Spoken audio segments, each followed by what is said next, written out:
What's up everyone, it's Dakota and welcome back to another Pioneer video. And this week we're going to be looking at the Mono Green Devotion deck, a deck that we looked at on Monday, and I went to in-depth and ad nauseum about some of the sweet things you can do with this deck. So if you would like to watch that, of course go ahead and jump over there, watch the deck tech, kind of understand what we are doing here and kind of what the game plan is and some of the neat stuff that we can do, and jump back over here and see the stuff actually happen in action. And before I get too deep into the matches and things like that, I would appreciate it if you are not already subscribed to the channel. Go ahead, subscribe, ring the notification bell so you know when I post videos. I try to post 3 to 4 videos a week, a mix between modern and Pioneer stuff, just to kind of keep things fresh for myself. So without further ado, let's go ahead and jump into some of the matches with Mono Green Devotion and Pioneer. So here we have the first match. This one I kind of kept track of my matches like in a notebook just to remember what opponents I played against, Stardom, and this one I just labeled as nonsense and a W. Just so we all get things clear, my opponent conceded the match after this happened, so let's check out what happened. So we lose the die roll, which sucks. Uh, I decided to mulligan. I keep this hand, which is two Oath of Nissas, a Elvish Mystic, and a Nykthos. I believe I end up putting a land back to the bottom, which is a forest. And immediately my opponent plays a forest. I'm thinking mirror match.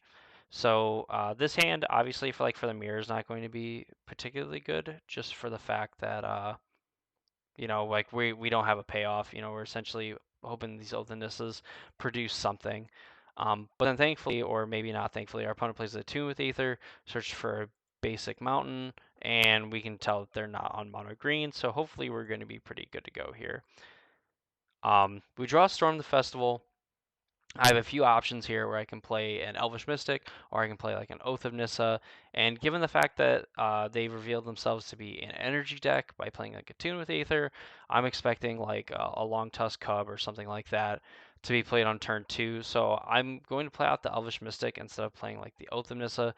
Probably still smarter to play the Elvish Mystic in that spot anyway, but I also think that like having the mana here, that this dork is going to live for at least one turn, and we'll get to cast both these Oath of Nissas in the worst case scenario and have some mana left over to play another dork.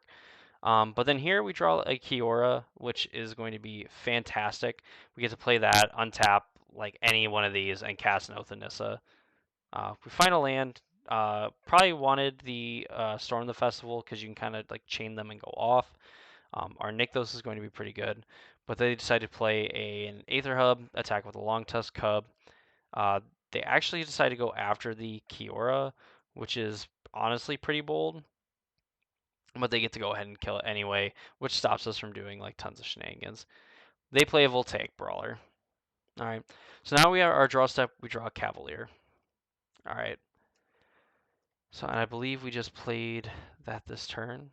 Look at that, I can tap mana. So let's get going here. So, oh, that actually worked. So we get to play another Oath of Nissa, basically hoping to, like, if we find like a Kiora, that'd be kind of cool. If we find like another Dork, or even if we can find like another threat, we're kind of happy with any of it because as long as the Elvish Mystic lives, we're going to be able to cast Cavalier of Thorns. So we go Oath of Nissa, we find a land, unfortunately, just nothing else to like kind of play. So we can even like shield this Nykthos even further if we need to. Opponent plays another Long Tusk Cub, gets in, hits us. Um, and we draw another Cavalier Thorns, so we get to play one of our Cavaliers. This is going to give us a ton of devotion. This lets us put another land into play, so like Nykthos is going to be able to make a ton of mana next turn. Currently making 5. We just have to not die. Opponent plays like a Lanthnu Hydra, makes this Long Tusk Cub super big before attacks, which makes it weird. And so here you can kind of see before like we make the decision, I have to block something obviously because there is 15 coming over. I do not want to go to 2, and I have this 5/6 Cavalier. The opponent doesn't have red mana, so they cannot build to smash any of this stuff to beat the Cavalier in combat. So I could either block the Long Tusk Cub with 4 counters on it. I don't kill it, but I do get to get a card back.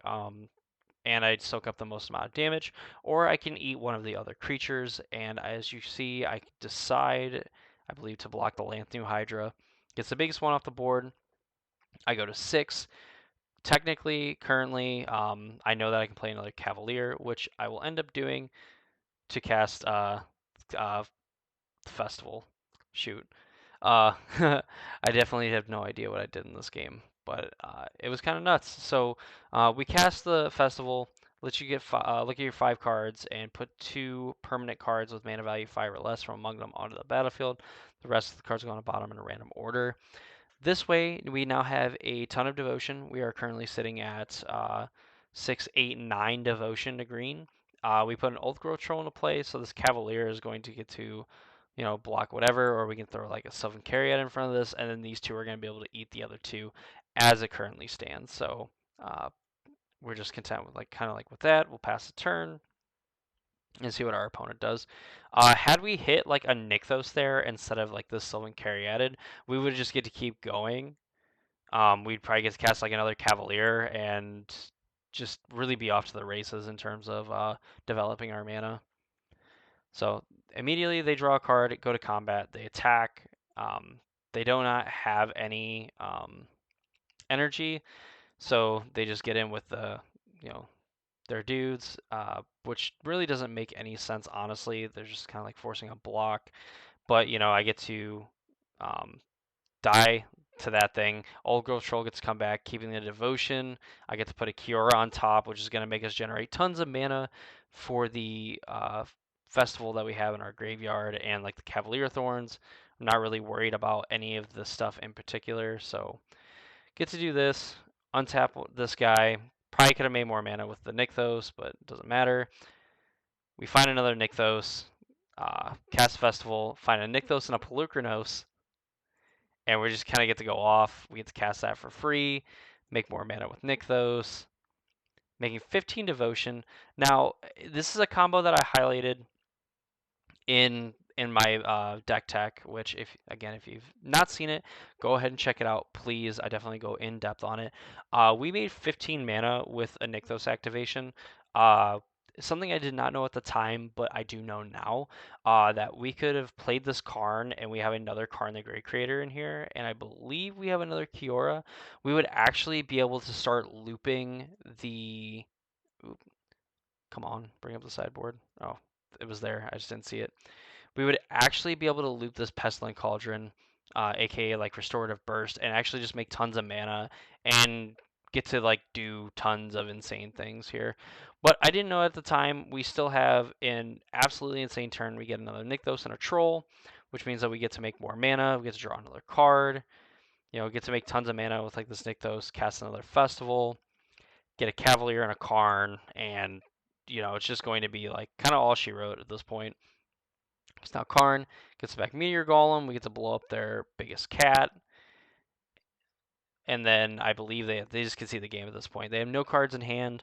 We have this battlefield full of things, and they're going to end up dying really on the next turn. With the Polukranos, like we just get to generate tons of mana. Currently at 1, 2, 5, 8, 10, 13, 16, 17, 18, something like 19 mana just with the Nykthos, so that ends up being a X equals 19 Polukranos. Fight this, kill them with the Polukranos. So that's the first game. That's kind of some of the nonsense you can do, and I believe the next clip that I have is actually even more insane than this one. So I'm going to cut away from this, and we'll go over to the next game.